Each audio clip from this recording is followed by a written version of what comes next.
Shavua Tov les amis, une excellente semaine. Bonjour à tous et à toutes. Et Bezrat Hashem, on continue notre étude.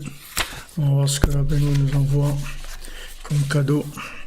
Alors on fait le cours pour la délivrance de toute l'humanité, pour le shalom, pour la guérison de tous les malades, pour la joie de vivre, l'espoir, la confiance en soi.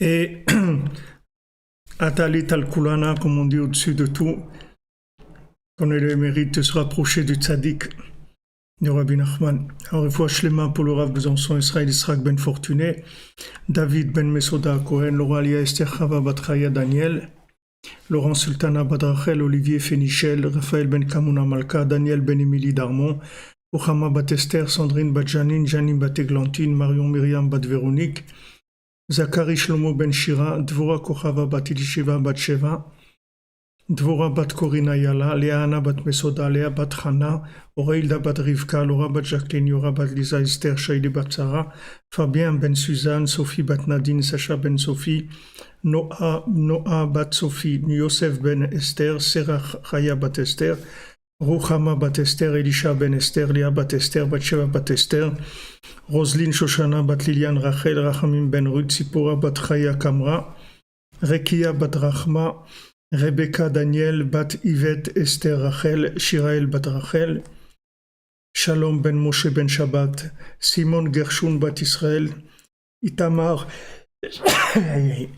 ben Hélène Dalia, Esther bat Tata, Jonathan Yehuda ben Bettina Simcha, Sylvie Léonie bat Micheline Élise Estelle, Irène bat Rachel, Simcha Janine Juliette bat Jemou Kochava, Aviv ben Sahala, Rachel bat Anne-Marie, Yaakov ben Abraham, Shimon ben Brigitte Zohar, Jonathan Yitzhak David ben Marlène Malka, Yosef Yitzhak Nachman ben Emouna, Rachel bat Sarah Yaakov ben Mikael, Lisa Emouna bat Rina, Aurélie Chava Huguette, Bat Micheline Rachel Rose, Bruno Michael ben Nelly Kamissa, Yohan ben Mireille, Ejder bat Fatma, Théo ben Fatma, Eli ben Isa.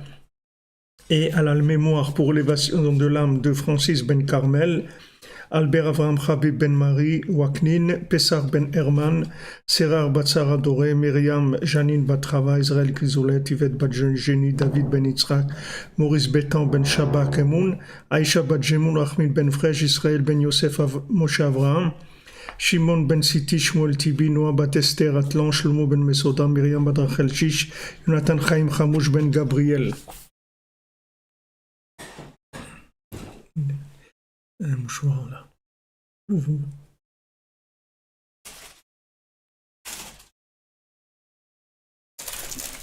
Merci.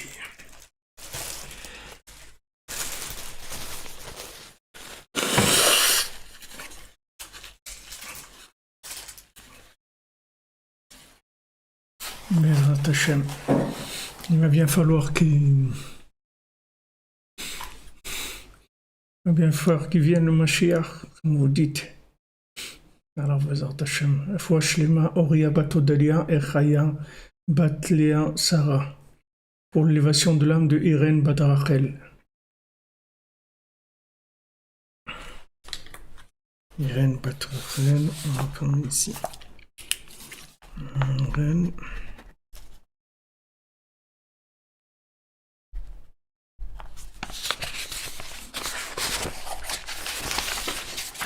Aussi André Messaoud Rachamin ben Bachla Rachel, Chaya Colette, Yael Amoyal bat Rachel, Michael ben Yaakov, Rivka bat Zari, David ben Moshe, Arlette bat Émilie Jamila, pour l'élévation de l'âme de Émilie Jamila bat Fakhri, Zivouk pour Yael bat Nicole Kochava, et pour Keren bat Nicole Kochava, Yael Lisa bat Léa,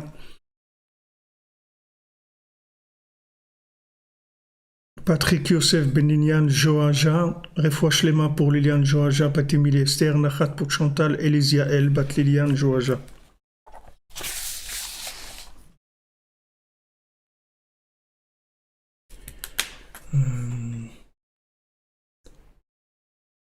Ren bat Rachel. Voilà les amis. Hachem vous bénisse à tous, aussi que nous bénisse à tous. On finisse avec cet exil, l'exil de l'âme, l'exil du corps, cet exil dans lequel on est. Shamiazo. Alors on était la semaine dernière.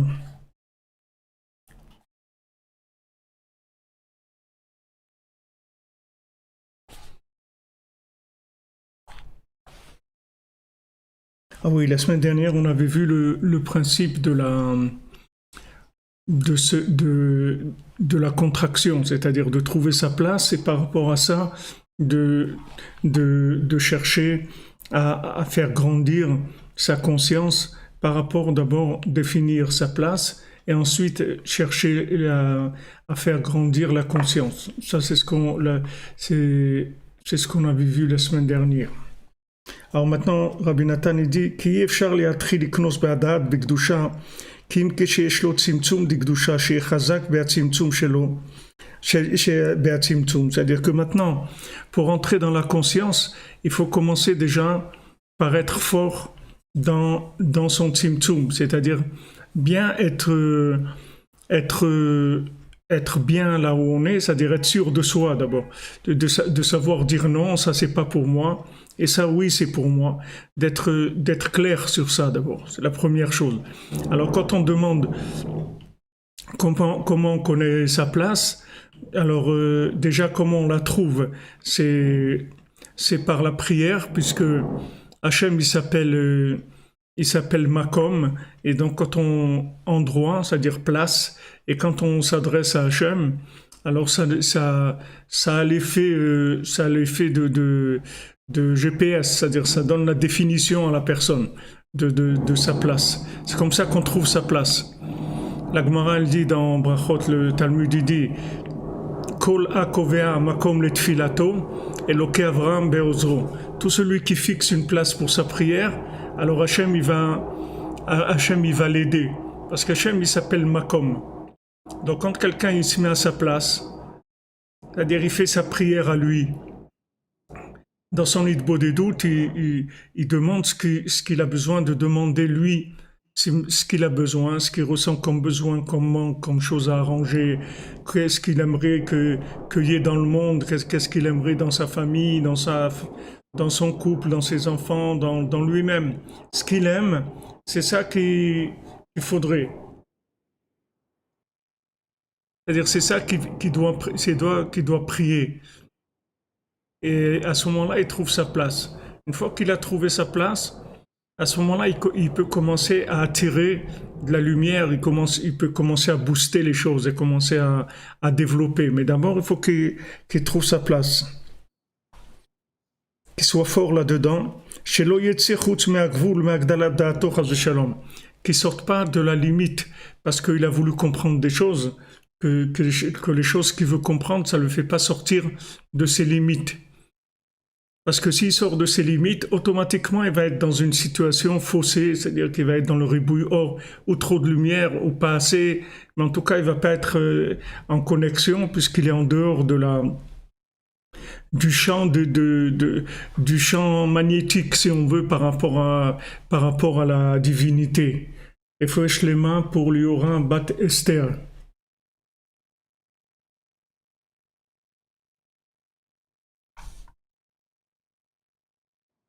Refouach les mains pour Marie-Flore Bat Marie-José.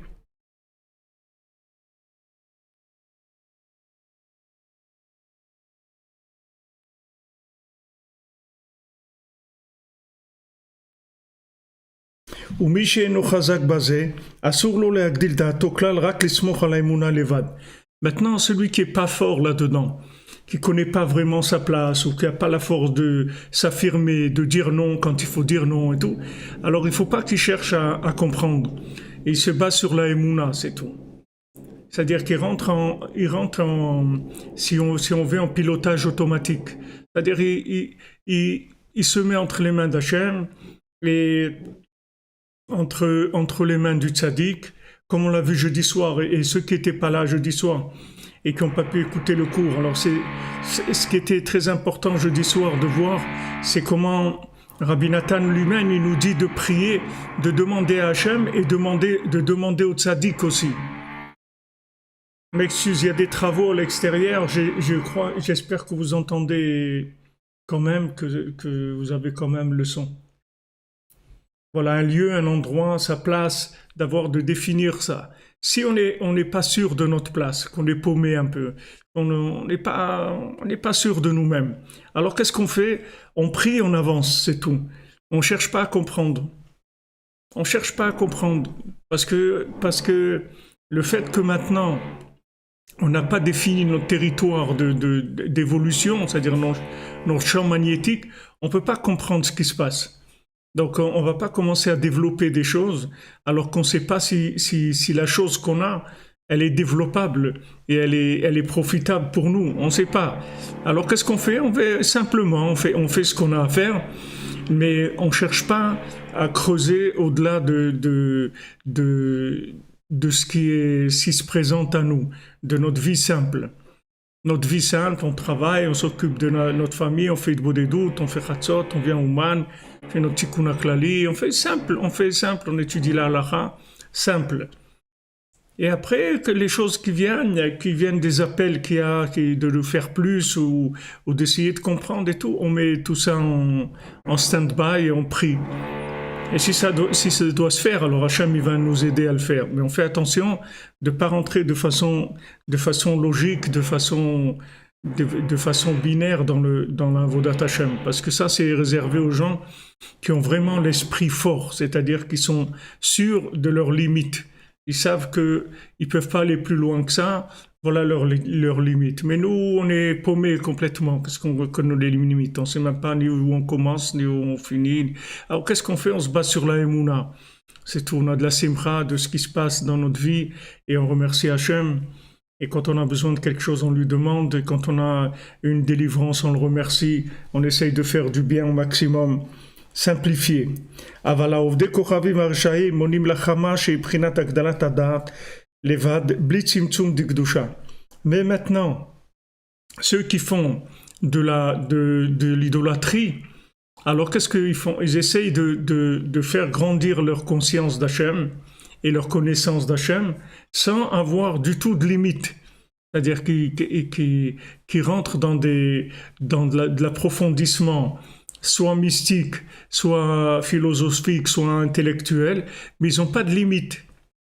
C'est-à-dire ils se permettent de poser des questions ou de chercher des réponses sur des domaines que eux-mêmes ne maîtrisent pas par rapport à eux-mêmes.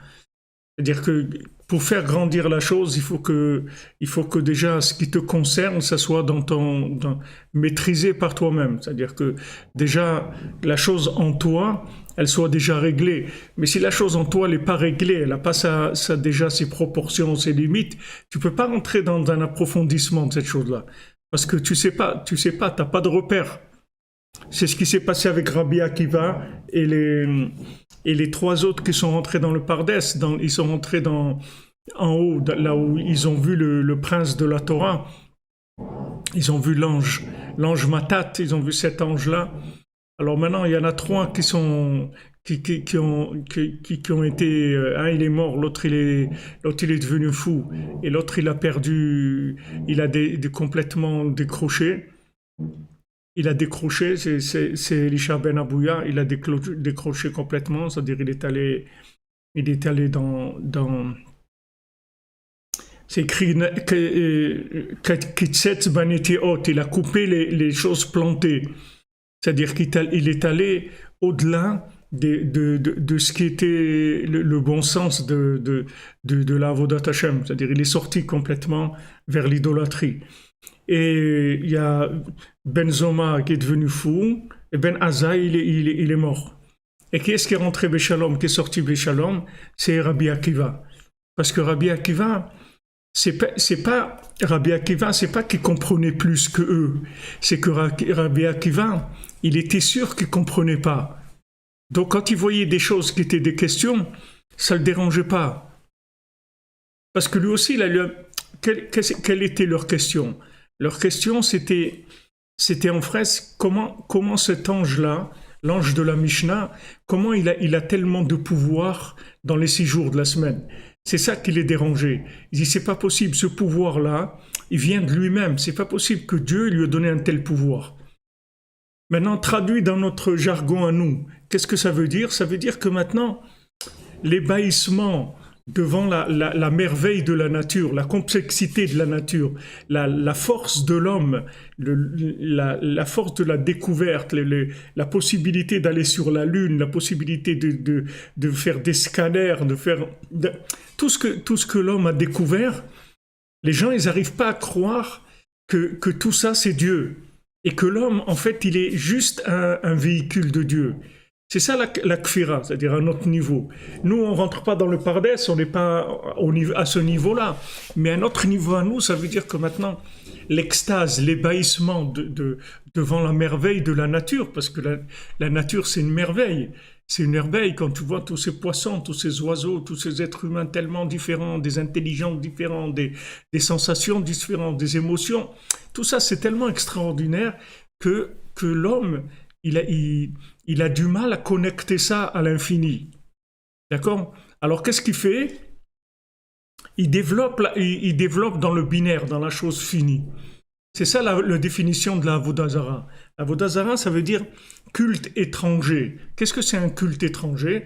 Ça veut dire que ce culte, il est étranger à Dieu. C'est-à-dire que tu dis que Dieu, il est quelque part, mais ça c'est étranger à Dieu. C'est-à-dire que c'est une force en elle-même. C'est-à-dire qu'il peut faire quelque chose.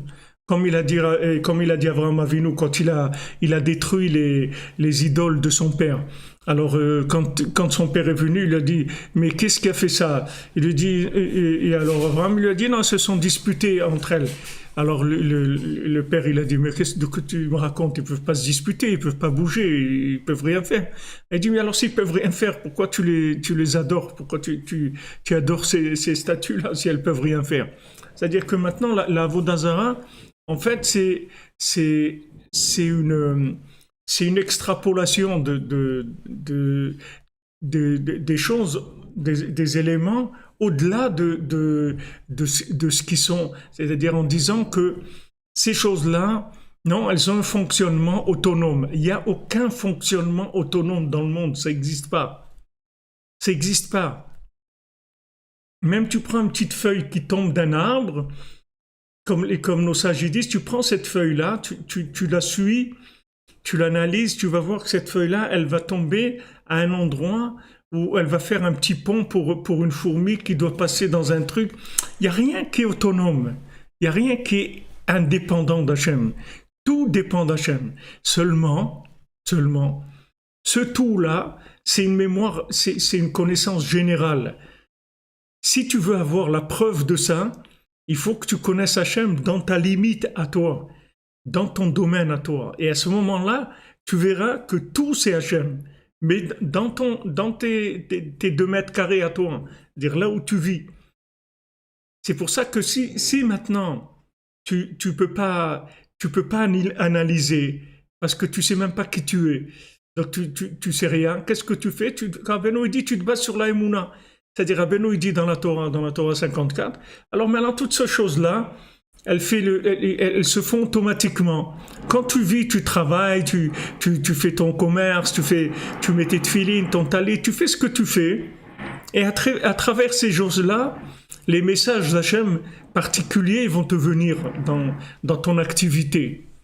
Parce que tu n'es pas quelqu'un qui a une définition précise de quelle est ta place. Alors, comme tu n'as pas de définition précise, tu ne peux pas te lancer dans de l'analytique. Parce que tu ne sais pas où tu vas te trouver. Si maintenant tu commences à te lancer dans de l'analytique, tu ne sais pas où tu vas arriver.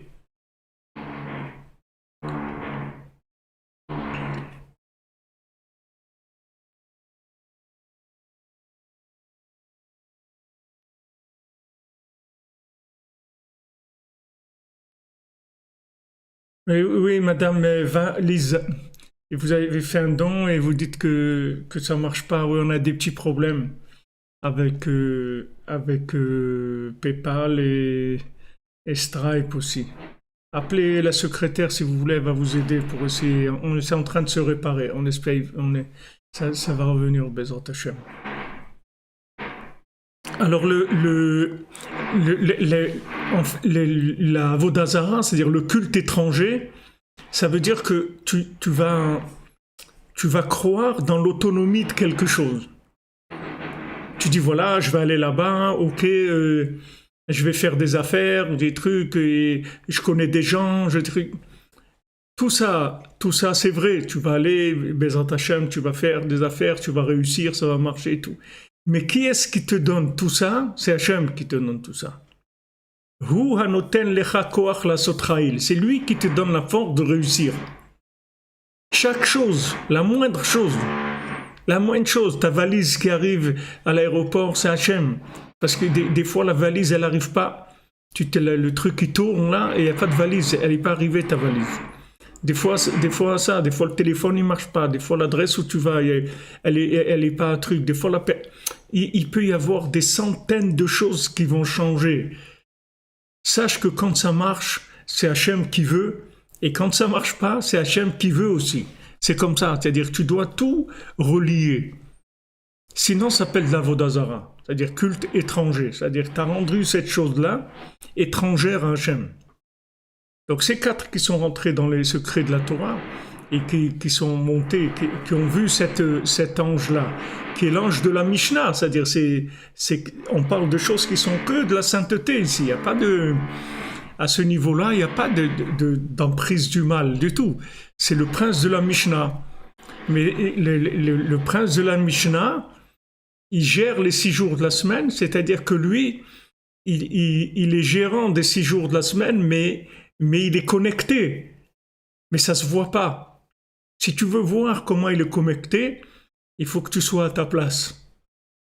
Si tu es à ta place, dans ton centre, dans ton milieu d'évolution, tu vas voir comment Hachem il est là. C'est-à-dire tu veux voir que dans des actes qui ont l'air bénins, dans des situations qui ont l'air d'avoir aucun sens, en fait il y a des connexions extraordinaires. Mais ça, tu ne peux le voir que dans ta place où tu as un champ de vision sur lequel tu as le pouvoir.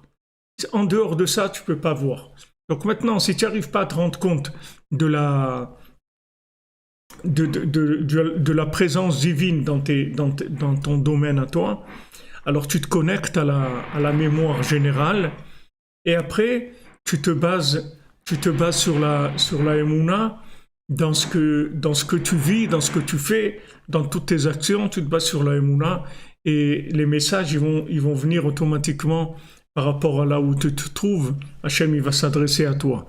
Mais des gens qui ont un esprit, qui ont vraiment ce qu'on appelle des mochines, c'est-à-dire un esprit qui est fort, alors ces gens-là, ils sont capables de voir dans leur domaine à eux la présence divine de façon analytique, c'est-à-dire ils voient vraiment la présence divine dans le binaire.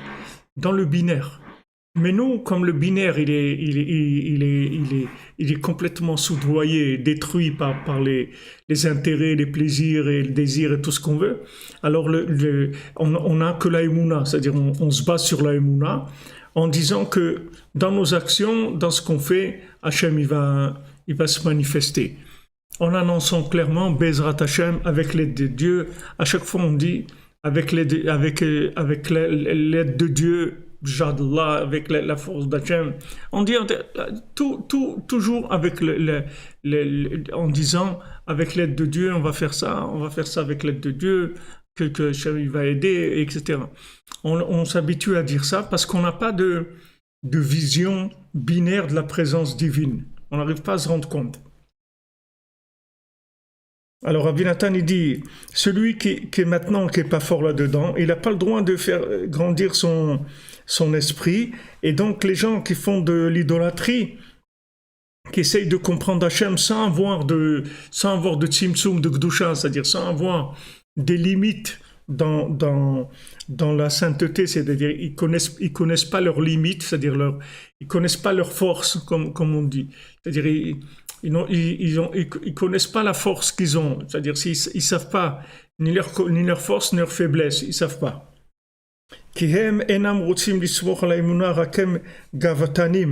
Parce que ces gens-là, en fait, ils veulent pas s'appuyer sur la Emouna, c'est des gens qui ont de l'orgueil. Verotzim lehavin miyad bedaatam. Et ils veulent comprendre tout de suite. Ils veulent comprendre. Ils disent voilà, si je comprends, alors je fais.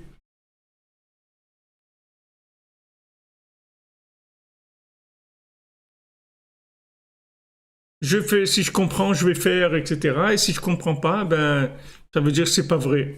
C'est tout. Ils se basent sur leur compréhension pour dire si les choses sont vraies ou pas. Alors ça, c'est la Vodazara. Ça s'appelle la Vodazara. Ça s'appelle l'idolâtrie. Parce que maintenant, si maintenant tu as été connecté, alors il n'y a pas d'idolâtrie. C'est-à-dire dans ta zone d'évolution, si tu essayes de comprendre à ton niveau, il n'y a pas d'idolâtrie. Mais si maintenant tu sors de ton niveau, alors là c'est l'idolâtrie. Donc si maintenant tu vois comme Moshe Rabbeinu il voyait par rapport à lui-même. Quand Moshe Rabbeinu il dit quelque chose, il dit voilà, Zéa Davar, voilà la chose, comment Hachem l'a dite. Et les autres prophètes, quand ils disent la prophétie, ils disent Ko Amar Hachem. Ils disent pas Zéa Davar, ils disent Ko Amar Hachem. Voilà l'image de ce que Hachem a dit. Mais ils n'ont pas la vision de la chose elle-même. Ils ont une vision qui est une répercussion de la chose. Mais ils n'ont pas la vision elle-même.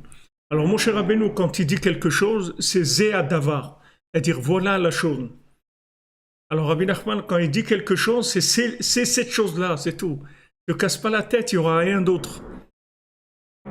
Tu n'as pas besoin d'aller tourner, d'aller essayer d'analyser, parce que quand Rabbi Nachman il dit la chose la plus grande qu'il y a, c'est de parler avec Dieu. Tu te lèves à Chatzot, tu parles avec Dieu, il n'y a pas plus grand que ça dans le monde. Tu peux t'appuyer sur lui que c'est la plus grande, parce que lui, il a un vrai esprit analytique. Lui, il a vu exactement dans le comportement humain quelle est l'optimisation de la vie d'un être humain. Qu'est-ce que tu peux faire de mieux dans ta vie, c'est ça. Si tu te lèves la nuit, tu fais de Bodédo, tu fais le Tikkun HaKlali, tu viens au Mana Shana, voilà, tu as une vie optimisée au maximum. C'est le maximum, parce que lui, il voit Zéa Davar.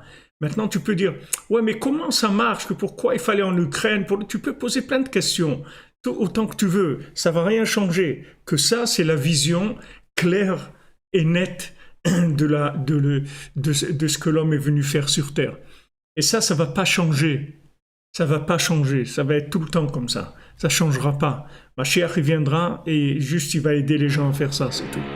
Il n'y aurait pas d'autre vision de la vie. C'est une vision claire. Donc quand Moshe Rabbeinu dit quelque chose, tu peux être tranquille que cette vérité-là, c'est une vision parfaite de la situation humaine. Il n'y a pas mieux que ça. Il n'y a pas mieux. C'est ça la perfection.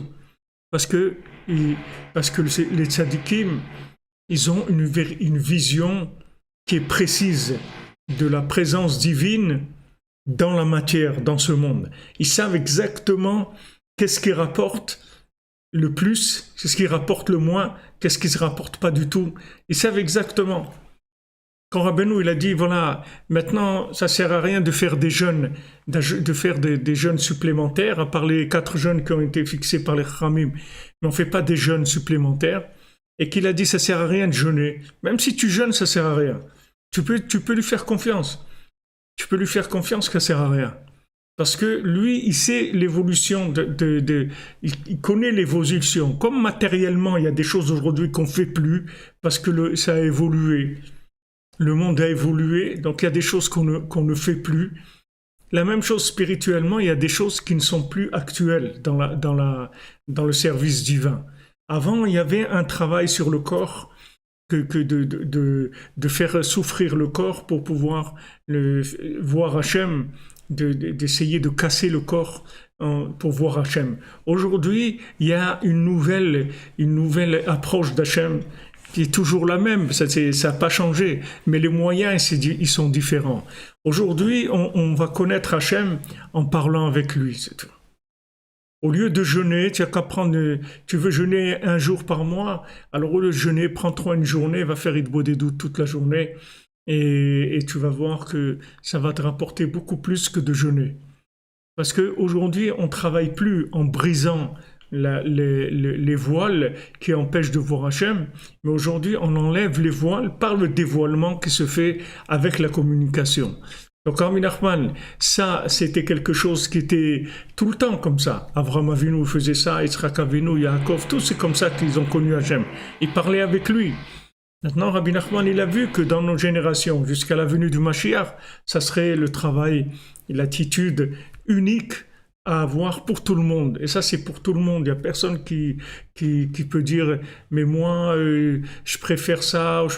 C'est pas important ce que tu préfères. Ce qu'il faut savoir, que c'est que les classiques que Rabbi Nachman il a donné, les standards, ils sont pour tout le monde.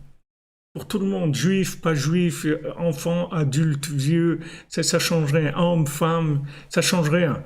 Pour tout le monde, c'est la même chose. C'est la communication. Tout est basé sur la communication. La communication avec Dieu, c'est ça qui va tout amener à la personne. Tu as besoin de quelque chose, tu pries. C'est tout, il n'y a pas d'autre solution. Ça, c'est la solution. Tu veux connaître Hachem, tu lui demandes. Tu veux sortir de tes problèmes, tu lui demandes. Tout, tu parles avec Hachem. Et ça résout absolument tous les problèmes. Maintenant, cette vision de Zéa Davar, voilà la chose. Voilà exactement la chose, précisément. Rabbeinu, une fois, il y avait un rave, j'ai oublié son nom, j'avais fait, il y a quelqu'un qui m'avait, un chassid à lui une fois, avec qui j'étais en contact. C'était il était contemporain de Rabbeinu. Ah oui, le rave de Halik, C'était un rave de Halik, qui s'appelait comme ça, la rave, mais Halik. Et c'était bien, un grand tzaddik, c'était un homme, il voyait beaucoup de choses, c'est-à-dire il montait, il voyait le chariot de Cheskel, c'est-à-dire c'est des grands niveaux. Alors toujours il venait, dès qu'il voyait Rabbeinu, il lui disait mais tu sais je vois. Et Rabbeinu il voulait pas le considérer dans ce domaine-là qu'il voyait. Et une fois Rabbeinu lui a dit c'est vrai que tu vois, mais ce que tu vois c'est pas comme ça que ça se voit. C'est-à-dire tu vois pas la chose comme elle est.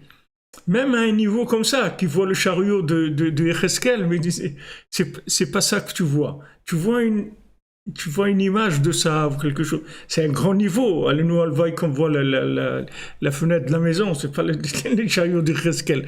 Mais au niveau où il était, dans sa vision, il se trompait. C'est-à-dire, il voyait pas clair. Alors, à chaque fois qu'il rencontrait Rabbeinu, il venait avec des visions qu'il a eues. Il disait à Rabbeinu, mais regardez, je vois, voilà ça. Rabbeinu il a dit, je sais, mais ce que tu vois, c'est pas comme ça. Que la chose, elle est pas comme ça. Tu la vois pas comme il faut. Même à ce niveau-là. Et ce Rav de Halik, là, il a dit une fois à ses élèves, ils disent que il a dit une fois, je pensais que Rabbi Nachman c'était un grand tzaddik, mais maintenant je peux vous dire, c'est pas seulement un grand tzaddik, c'est que tout le monde, tous les tzaddikim, ils doivent avoir honte de lui. Parce que le niveau qu'il a, c'est quelque chose j'ai jamais vu quelque chose comme ça, on n'a jamais vu ce niveau-là. C'était des gens eux-mêmes qui étaient des tzaddikim, alors ils savaient quel était Alors, le problème, c'est que, d'après ce qu'il dit Rabbi Nathan ici, c'est que l'orgueil, il fait que la personne, elle veut attraper la chose tout de suite, c'est-à-dire elle veut la rentrer tout de suite dans son intellect, tu vois. Elle n'a pas la patience de dire non, je ne sais pas encore, ça va venir, Bezrat Hashem, je vais comprendre et tout. Non, tout de suite. Tout de suite, il dit je comprends et tout. Après, peut-être il va se rendre compte qu'il n'a pas compris. Il va dire je me suis trompé autre. Mais cet empressement-là, à vouloir définir dans le binaire des notions tout de suite, ça vient de l'orgueil de la personne. L'orgueil, c'est l'arbre du fruit de la connaissance du bien et du mal. Il était développé par l'orgueil. Qu'est-ce que tu as besoin de comprendre si tu vis la chose? Pourquoi tu as besoin de comprendre? Si tu vis la chose, pourquoi tu es tellement pressé de comprendre?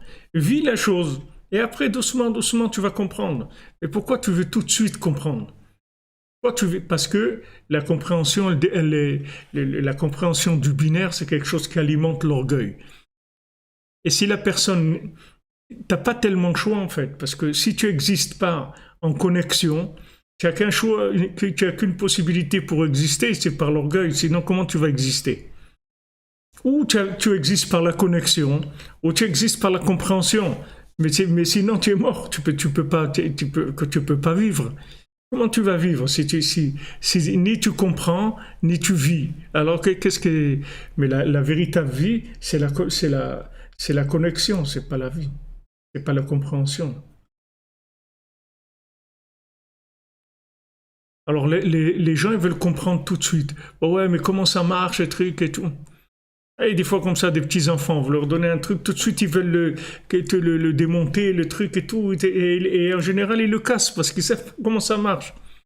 Attends, attends un petit peu, d'abord joue avec ton jouet, utilise-le, joue avec. Non, tout de suite il veut démonter, savoir comment ça, la roue, le truc, la lumière, et après plus rien qui marche. Et là, voilà, il a voulu tout démonter, ça marche plus. Alors, ce principe-là de vouloir comprendre rapidement, au-delà du niveau de compréhension qui a été donné pour chacun, ça vient principalement de l'orgueil, dit Rabbi Nathan ici. Et à cause de ça, le problème, c'est qu'ils n'ont plus rien. Ni ça, ni ça. Parce que comprendre, il ne peut pas comprendre puisqu'il n'est pas au niveau de comprendre. Il n'a pas la vision des choses. Et vivre la chose, il ne peut pas la vivre parce qu'il n'est pas connecté. Donc il n'a plus rien. Ni il est alimenté par sa compréhension. Si sa compréhension, elle était vraie, elle l'alimenterait. Parce que Chokhmat Techayet Baalea, c'est que la sagesse, la connaissance, elle fait vivre celui qui la possède. Mais c'est la véritable connaissance. C'est-à-dire la connaissance qui est dans tes limites à toi. C'est-à-dire une fois que tu as délimité ton centre d'évolution et que tu as l'esprit donc pour ça, alors tu rentres là-dedans et tu vas tirer de la vitalité de la compréhension. Tu vas tirer une véritable vitalité de la compréhension. Mais ce n'est pas une compréhension binaire, basique de quelqu'un qui analyse quelque chose à laquelle il est étranger. Il faut que tu sois cette chose-là. Une fois que tu vis cette chose-là, que tu as passé les examens dans le vécu, à ce moment-là, tu as l'esprit qu'il faut pour comprendre la chose. Et c'est plus du tout de la compréhension d'orgueil.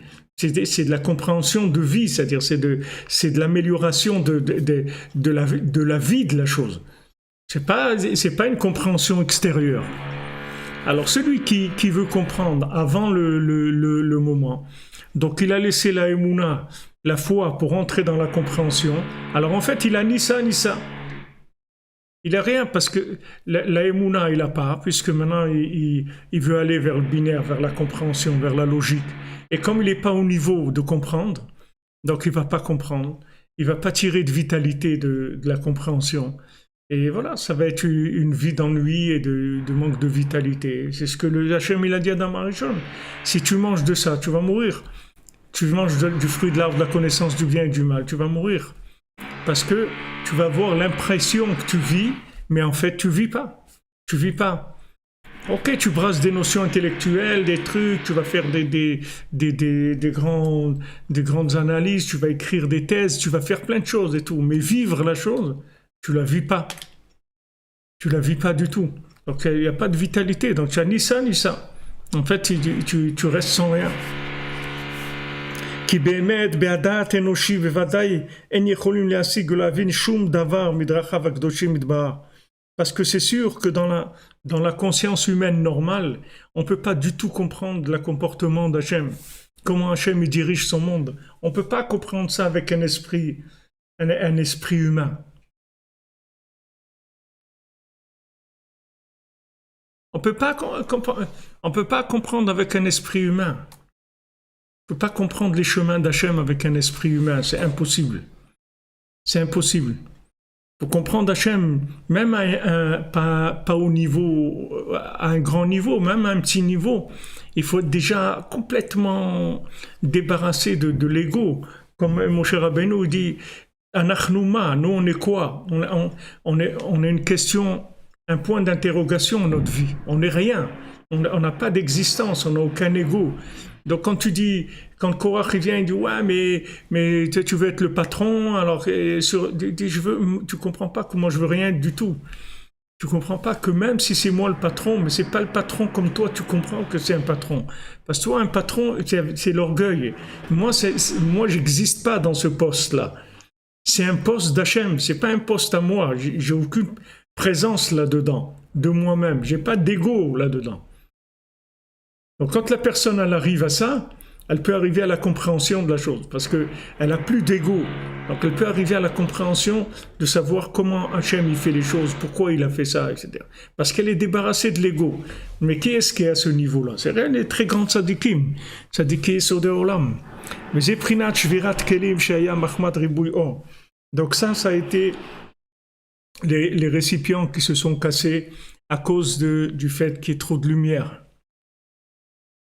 Et trop de lumière, ça a cassé les récipients. Prinad ribouy hashemen shegorem kibouy aner. Quand il y a trop d'huile, ça fait éteindre la veilleuse, la lumière. Shemisham yenikatam shel asitra hara ve'ovdei kochavim. C'est que de là-bas où tout le côté négatif il s'alimente, et tous les gens qui font de la vodazara, de l'idolâtrie, ils s'alimentent du ribouy or. והשם יתברך ברא את החמה והלבנה שיהיה אור שניהם שווים. הקדוש ברוך הוא il a créé le soleil et la lune de manière à ce que tous les deux ils soient égaux. Donc maintenant sur ce point-là de Shvirat Kelim, c'est-à-dire quand Hachem il a créé le monde et qu'il y a eu les rois, tous les rois qui étaient avant ce monde-là et qui ont régné et que tous ces mondes-là ils ont explosé parce qu'il y avait trop de lumière. Alors ce surplus de lumière, c'est ça qui a donné toute la Sitra Hara. Prenez par exemple dans l'argent. Vous voyez, quand les gens ils ont trop d'argent, c'est ça qui crée les problèmes. Soit maintenant ils sont attaqués par la justice, ils sont attaqués par les médias, ils sont attaqués par des voleurs tout simplement, par des gens qui veulent leur détourner leur argent. Ils sont attaqués par des formes de vices et de dépravement comme ça, de choses terribles, parce qu'ils ont trop d'argent par rapport à ce qu'ils peuvent gérer avec leur âme. C'est-à-dire, s'ils pouvaient gérer cette lumière de cet argent avec leur âme, il n'y aurait aucun problème. Mais comme maintenant c'est trop, alors ils ont l'extérieur qui vient, qui attaque. Regardez Johnny Hallyday, sa fille, ses enfants, sa femme, ses trucs.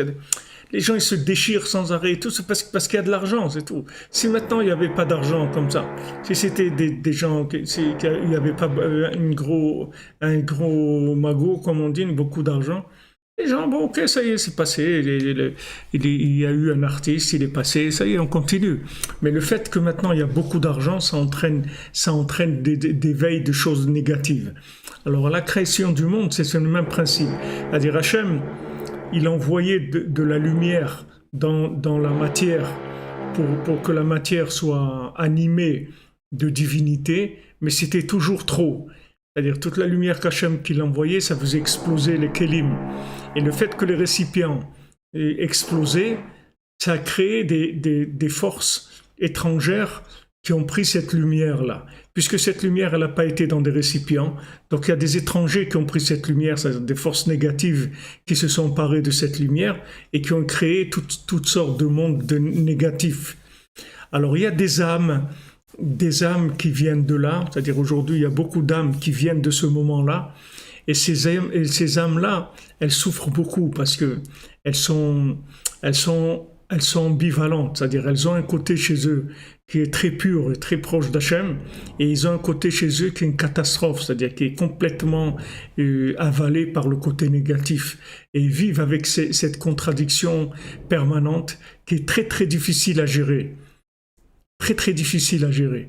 C'est-à-dire cette contradiction-là, elle est très difficile à gérer, parce que la personne, elle arrive à des moments où elle ne peut plus supporter cette contradiction. Elle dit, mais est-ce que je suis quelqu'un de bien vraiment ou pas? Il y a des moments où je vois, je fais des choses, c'est des bêtises terribles. Comment je peux faire des bêtises comme ça? Et d'un autre côté, quand je fais ce que je fais de bien, je suis sincère. Je vois que je suis sincère. Et comment d'un autre côté, j'ai toutes ces... Parce que c'est des âmes qui viennent de cette shvira des kelim, là. Alors ces âmes-là, elles sont ambivalentes, c'est-à-dire elles ont un côté positif et un côté négatif très prononcé. On ne parle pas maintenant de quelqu'un qui a un Yetzirah Stam, c'est-à-dire c'est des gens qui vivent qui vivent une double vie comme ça, qui est très très dure à gérer. Et ça, c'est écrit dans les Sfarim de Kabbalah, ça c'est les âmes qui viennent de cette Shvirat Kelim. Donc, le fait que Rabbi Nachman il répare tout le monde et il répare tous ces gens-là, il n'y a pas à s'inquiéter du tout. Il ne faut pas s'inquiéter de la contradiction. C'est pas un problème la contradiction. Il faut juste avancer, c'est tout. Et ça va se réparer. Il faut pas du tout que le côté négatif, il affaiblisse le côté positif en se disant mais c'est pas possible. Je suis pas sincère puisque maintenant voilà je fais ça, je fais le contraire. Non, tu es sincère. Seulement, tu as une double personnalité en toi. Et c'est pas de ta faute. C'est pas de ta faute, c'est ton âme, elle vient de ce niveau-là. Donc maintenant, ne t'inquiète pas. Avance, attache-toi au tzaddik et avance. Fais ce qu'il te dit de faire et tu vas voir que petit à petit, l'autre côté, il va partir. Ça va prendre du temps, mais il va partir. Il va s'affaiblir en tout cas. Il va commencer à s'affaiblir, il va t'abandonner. Parce que tout ce que tu vas faire de bien, tu vas fabriquer des récipients. Tu vas fabriquer des récipients. Parce que d'un côté, pourquoi on fait tchouva tellement facilement?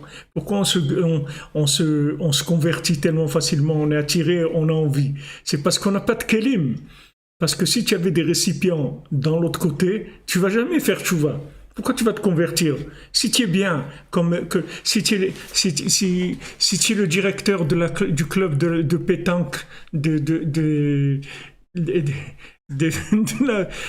Marseille, là-bas, le truc là, de la Canebière ou de trucs. Pourquoi tu vas faire tchouva? Tu es le directeur du club de pétanque, tu étais bien dans ta vie, qu'est-ce que tu as besoin de ça? C'est parce qu'on n'a pas de kelim qu'on a pu faire tchouva. C'est parce qu'on vient de Ribouille Or. C'est-à-dire, comme on n'a pas de kelim, on a tellement de lumière en nous qu'il n'y a rien qui nous satisfait dans ce monde.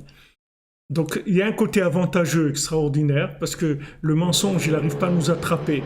Puisque tout ce qui est mensonge installé et officiel, ça nous dégoûte, on ne veut pas de ça.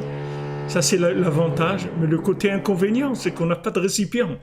Donc, quand on va rentrer dans Avodat Hashem, il faut savoir que tout notre travail, c'est sur les récipients. C'est là où on doit travailler. C'est-à-dire tout ce qui est avoir un job, avoir une famille, avoir des enfants, être habillé proprement, manger correctement, parler correctement. Toutes ces choses-là qui ont l'air des choses nulles, mais c'est ça qui nous manque à nous. Nous, on doit se rééduquer là-dedans parce qu'on est des âmes du Ribouille Or. Elle nous a permis sur Ribouille Or de venir vers Hachem. Mais maintenant, on va voir Mi aller vers Hachem ou Mi yakum bimkom kocho. Qui est-ce qui va monter sur la montagne d'Hachem? Mais qui est-ce qui va tenir là-bas? Après, il faut tenir. Tenir, c'est les récipients. Donc notre travail, il est principalement sur le récipient. Maintenant, plus tu fais des récipients, et plus ce côté-là, monstrueux, négatif, ce monstre-là qui vit avec toi tout le temps, il va partir, il va s'en aller. Parce que dès qu'il y a des récipients pour cette lumière, il n'a plus de quoi se nourrir, donc il s'en va. Mais il faut savoir que c'est pas facile. C'est pas une vie facile et c'est pas quelque chose de... Vous savez, vous avez qu'à voir tous les tzadikim, vous prenez David Ameller, David Ameller, regardez comment il a été, qu'est-ce que ça a été sa vie, comment ça a été dur. Il y a même des moments où David Ameller, il a voulu faire Avodah Zarah, c'est écrit. Il n'en pouvait plus de cette contradiction-là. Il n'en pouvait plus de cette double vie. Chez lui, c'était pas au niveau de la consommation, mais c'était au niveau qu'il n'arrivait pas du tout à vivre sa vie. On le laissait pas être ce qu'il devait être. Il est né dans où on a remis en question, Bichlal, si il était un homme cachère ou pas. Peut-être il n'était pas cachère. Peut-être il n'était pas cachère. Voilà comment il a grandi, dans cet esprit qu'on disait qu'il n'était pas cachère. Et après, on vient le oindre comme Mashiach Hachem. Alors imaginez-vous un bonhomme qui a ça en lui. D'un côté, il a cette cette voix-là qui lui dit tu n'es pas cachère, tu n'es pas cachère. Et d'un autre côté, il est Mashiach Hachem. Alors nous, on est comme ça. C'est-à-dire on a un côté qui n'est pas cachère parce que comme on avait trop de lumière, donc on n'a pas pu se construire normalement dans la société. On n'a pas pu réussir normalement. On avait un manque énorme. Donc on est en train de chercher autre chose. Donc on n'est pas cachère par rapport à la société.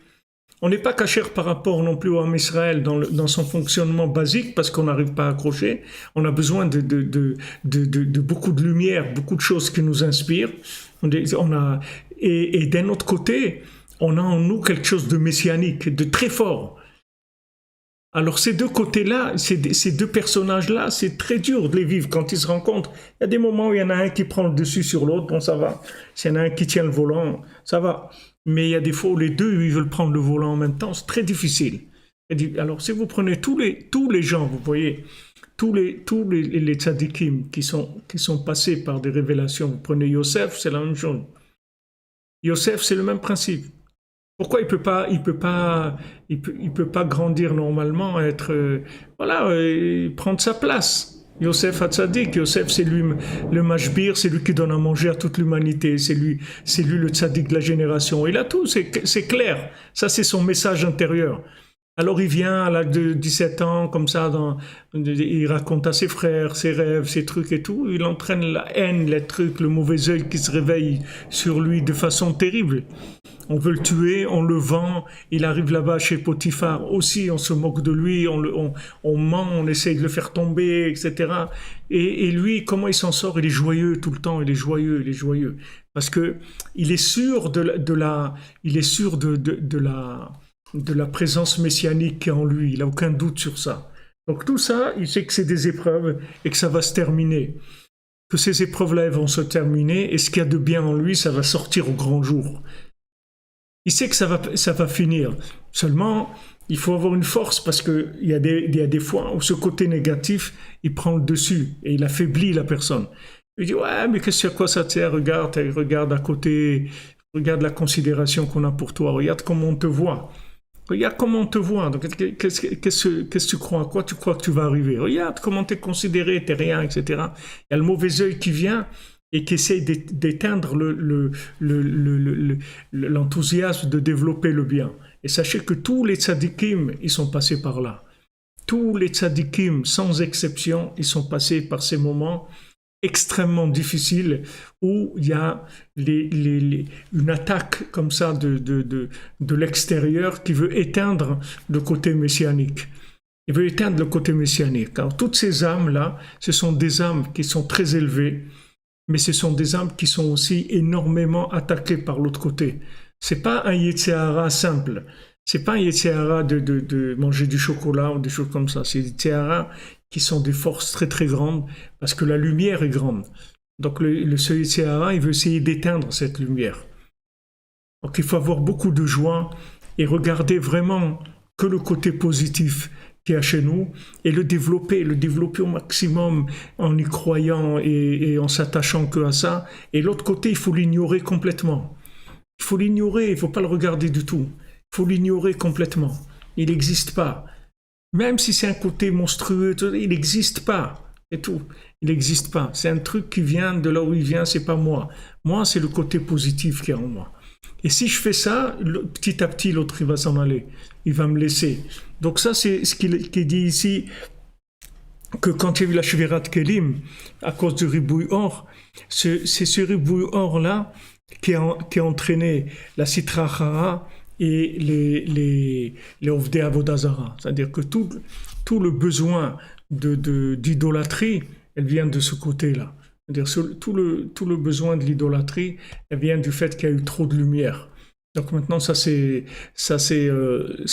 dans le monde, ça s'est concrétisé par un besoin de comprendre les fonctionnements du monde, les maîtriser, etc. Ça vient du Ribouille Or. À la base, c'est le fait que la lumière n'a pas trouvé des récipients. Comme quelqu'un qui avait Des fois, je crois qu'ils ont fait des films comme ça. Des fois, quelqu'un, il avait en lui un truc de devenir un grand joueur de basket, ou un truc. Et les gens ils se sont moqués de lui, tout. Il a jamais trouvé un truc. Le club dans lequel il était, les gens ils se moquaient de lui, tout ça. Jusqu'à qu'un jour, il a trouvé un entraîneur qui a cru en lui et qui lui a dit viens, je vais te former. Je vais te former. Alors, tu le vois, il commence à travailler et à croire en lui, il est joyeux et truc, et il devient ce qu'il avait voulu devenir. Mais jusqu'à ce que tu trouves ce maître-là, il faut que tu en baves dans le monde. C'est pas facile. Parce qu'une fois que tu as trouvé le maître, tu es sauvé. En fait, ce que c'est un maître, principalement, c'est quelqu'un qui croit en toi, c'est tout. C'est ça le principal du maître. Après, c'est de la méthode. Mais le principal qui t'amène chez le maître, qui te fait aimer ton maître, c'est parce qu'il croit en toi, c'est tout. Parce qu'il voit le bien qu'il y a en toi, il y croit. Et tu vois en lui qu'il est sûr que tu vas réussir. Donc ça suffit, tu n'as pas besoin de plus que ça.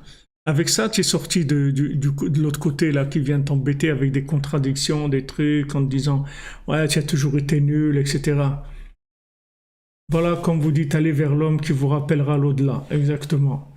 C'est-à-dire, allez vers l'homme qui va vous rappeler l'au-delà.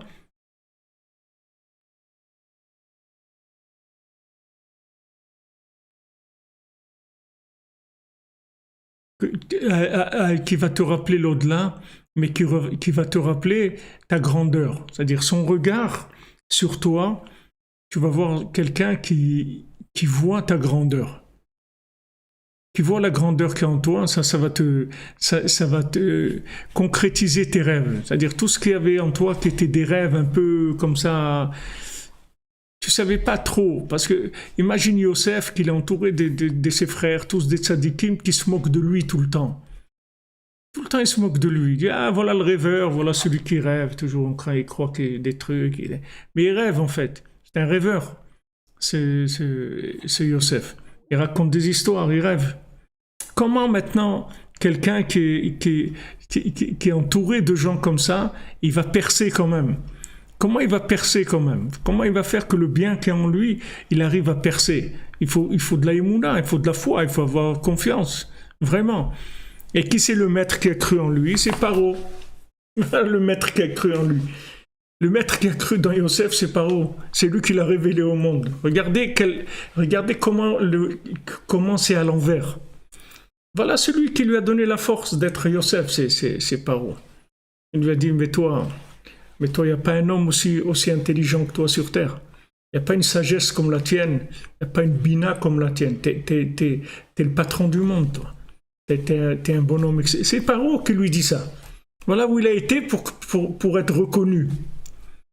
Alors c'est tout le sens de la galoute aussi, de l'exil aussi, c'est ça. C'est que des fois la personne elle est obligée de s'exiler parce que dans son milieu on ne peut pas la reconnaître. Il y avait une fois, je crois que c'est le Rama, celui qui a écrit dans le Shulchan Aruch, le Rama, quand il est devenu Rav dans sa ville. Alors, quand il a eu la smicha, quand il avait l'attestation que c'était un Rav, alors il a été faire Rav dans une autre ville, pas dans la sienne. Alors quelqu'un lui dit, mais puisque tu es Rav et tout, pourquoi tu ne veux pas faire Rav dans notre ville et tout? Il dit, je ne peux pas être un Rav dans une ville avec des gens que j'ai joué au billes avec eux quand j'étais petit. Ils pourront pas m'accepter comme Rav, parce que quand j'étais enfant, je jouais au billes avec eux. Le fait que je jouais au billes avec eux quand j'étais petit, comment maintenant ils vont me reconnaître comme Rav? Mais quand je vais dans une ville où les gens ne m'ont pas connu avant, et ça, c'est le Rav. Alors, ils vont me voir comme le Rav, c'est tout. Ils vont pas... Mais ici, les gens, ils vont me regarder toujours un petit... Ah, un truc, ah, tu joues au but, un truc et tout. Ça va pas marcher. Donc, c'est souvent, des fois, des gens dans leur milieu et tout, ils n'arrivent pas parce que, comme l'œil, il est sur le côté négatif, ça les empêche des fois de se développer. Mais bon, Hachem, il y a un maître qui s'appelle Rabbi Nachman, et il nous a promis, il nous a dit, si vous m'écoutez, vous faites mes conseils, il n'y a aucun niveau au monde auquel je ne peux pas vous amener. Vous amènerez à tous les niveaux auxquels vous pouvez arriver dans votre vie. À tous les niveaux. C'est-à-dire que vous serez optimisé le maximum. Parce que c'est un maître qui a le bon œil sur la personne et qui sait comment faire fabriquer des récipients. Il sait comment faire fabriquer les récipients. C'est-à-dire qu'il donne des conseils qui vont fabriquer des récipients et lui-même il intervient puisque quand on fait ses conseils, quand on l'aime, on est attaché à lui, alors il intervient dans notre vie et nous fait avancer, Bezat Hashem. Alors Shavua Tov les amis, que des bonnes nouvelles et que cette période-là où on ressent le manque de la maison d'Hachem, on ressent justement le manque de ces qu'on a d'avoir un milieu dans lequel on évolue, c'est-à-dire que nous-mêmes on soit encadrés et tout, que ça nous manque énormément. Que ça se transforme, que ça montre à Hachem comment on a besoin qu'il construise sa maison. Bezrat Hashem Bekarov Mamash, dans la joie, dans la facilité, dans la hardoute. Dans la hardoute, les amis, tous ensemble.